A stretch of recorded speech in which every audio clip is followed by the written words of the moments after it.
Sir, તો cholesterol એટલે શું? કોલેસ્ટ્રોલ એટલે ઓઇલી મટીરિયલ જે આપણા બોડીમાં બહુ જ ઇમ્પોર્ટન્ટ ફંક્શન્સ કરે છે.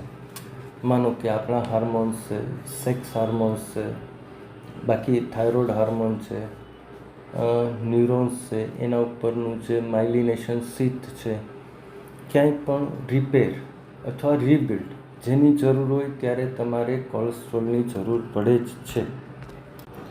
તો સર, કોલેસ્ટેરોલ ક્યાં બને અને કેવી રીતે બને? કોલેસ્ટ્રોલ આપણા લીવરમાં બને છે. આપણે જે કંઈ ફૂડ ખાઈએ છીએ એમાંથી કોલેસ્ટ્રોલ બને છે. પણ આપણને એક માહિત સમજવામાં આવી છે કે જે કંઈ ઓઇલી ફૂડ્સ ખાઈ એમાંથી જ કોલેસ્ટ્રોલ બને છે. એવું છે જ નહીં. 80% of the cholesterol is made up from the glucose. Only 20% of the cholesterol is made up of the fat what you eat. શરીર એમ નામ તો કોલેસ્ટેરોલ ન બનાવે ને સર? હવે કોલેસ્ટ્રોલ શું કામ બનાવે છે બોડી? બે પ્રકારના કોલેસ્ટ્રોલ હોય. એક તો HDL જેને આપણે સારા કોલેસ્ટ્રોલ તરીકે ઓળખીએ છીએ. બીજું LDL અથવા VLDL જેને આપણે નોટી કોલેસ્ટ્રોલ સમજાવવામાં આવે છે. એટલા માટે આપણે એની દવા ચાલુ કરીએ છીએ. સારું કોલેસ્ટ્રોલ જે HDL કહીએ છીએ એ વેસલ્સની અંદર સેન્ટ્રલ કોરમાં પાસ થાય છે. VLDL જે પાઇપલાઇન હોય અથવા તો આપણી બ્લડ વેસલ્સ છે એની પેરીફેરીમાં પાસ થાય છે. આપણે VLDL અથવા LDL ને ખરાબ કોલેસ્ટ્રોલ માનીએ છીએ જેની આપણે દવા ખાવી પડે છે. VLDL બને છે શું કામ? અથવા તો શરીર શું કામ બનાવે છે? કારણ કે કોઈ પણ જગ્યાએ ઇન્ફ્લેમેશન હોય, ક્યાંય પણ તૂટી ફૂટી ગયું છે, એને રિપેર કરવા માટે તમારે VLDLની જરૂર પડે છે. બીજું, બ્રેઇનને ફેટ બહુ મજા આવે. શું કામ મજા આવે? તો કે 1 ગ્રામ ફેટ 9 કેલરીઝ આપે. એ જ વસ્તુ જ્યારે હું 1 ગ્રામ ગ્લુકોઝ આપું તો એ ખાલી 4 કેલરીઝ આપે. એટલે બ્રેઇનને ફેટની કેલરીઝ વાપરવાની મજા આવે છે.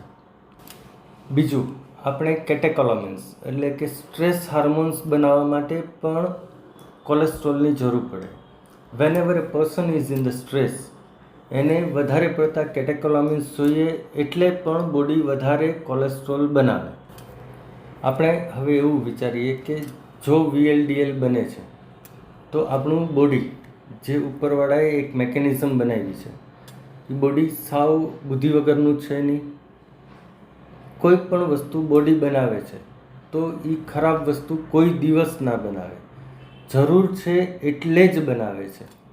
તો આપણે કોલેસ્ટ્રોલ સામે ફાઇટ કરવા કરતાં કોલેસ્ટ્રોલ શેને લીધે વધે છે એ વસ્તુ સાથે ફાઇટ કરવી જરૂરી છે. હવે એન્ડોથેલિયમ એટલે કે આપણી બ્લડ વેસલ્સની અંદર ક્યાંય પણ ઇન્જરી થાય છે. ઇન્જરી થવાના કારણો શું? One is inflammation, the second is stress, third is heavy metals. ક્યાંથી હેવી મેટલ્સ આવે છે? તો કે આપણે સિગરેટ પીએ છીએ, ફાસ્ટ ફૂડ ખાઈએ છીએ, ડિટર્જન્ટ વાપરીએ છીએ, કેમિકલ્સ વાપરીએ છીએ. માનો કે ખાલી સિગરેટની જ ગણતરી કરીએ તો 4000 કેમિકલ્સ એની અંદર એવા છે કે જે heavy metals including toxic metals એ બધું પ્રોડ્યુસ કરે છે. એની સામે ફાઇટ કરવા માટે કોલેસ્ટ્રોલની જરૂરિયાત પડે છે. જો એન્ડોથેલિયમ ગમે ત્યાં તૂટે તો એને રિપેર કરવા માટે VLDL ફટોફટ ભાગે છે, ત્યાં જઈને એને બ્લોક કરી નાખે છે. જો આ મેકેનિઝમ ના થાય તો તમે ઇન્ટરનલ બ્લીડિંગથી જ મરી જાઓ. જે બોડીમાં ના થાય એટલા માટે VLDL વધુ બને છે.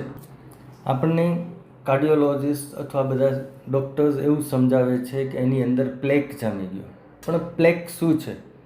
એક કાર્ડિયોલોજિસ્ટના મત પ્રમાણે જ્યારે તમારા બ્લડ ગ્લુકોઝ લેવલ બહુ વધી જાય, એની સાથે પ્રોટીન ભળે ત્યારે એ સ્ટિકી મટીરિયલ બનાવે છે અને પ્લેક તરીકે આર્ટરીની અંદર ચોંટી જાય છે. જેને રિપેર કરવા માટે કોલેસ્ટ્રોલનું પ્રમાણ વધવા માંડે છે તમારા બોડીમાં. આને પ્લેક કહેવાય. હવે આપણે કઈ રીતે કોલેસ્ટ્રોલ ઘટાડી શકીએ અથવા તો કોલેસ્ટ્રોલની દવા કેમ બંધ કરવી એના વિશે આપણે થોડી ઘણી માહિતી લઈએ. સૌથી પહેલાં તો શરીરમાં ઇન્ફ્લેમેશન ઘટાડવું જોઈએ, કેમિકલ ઇન્જેક્શન ઓછા કરવા જોઈએ, ફાસ્ટ ફૂડ ઓછું લેવું જોઈએ, બ્રેઇનની એનર્જી રિક્વાયરમેન્ટ ઘટાડવાની. તો એ કઈ રીતે શક્ય છે? Meditation. Second thing is living in the present.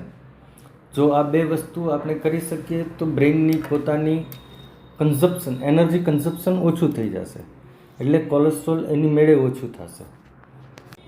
એક સ્ટડી પ્રમાણે લો કોલેસ્ટ્રોલના ગેરફાયદા મેં જે વાંચ્યા છે હું તમને સંભળાવું છું.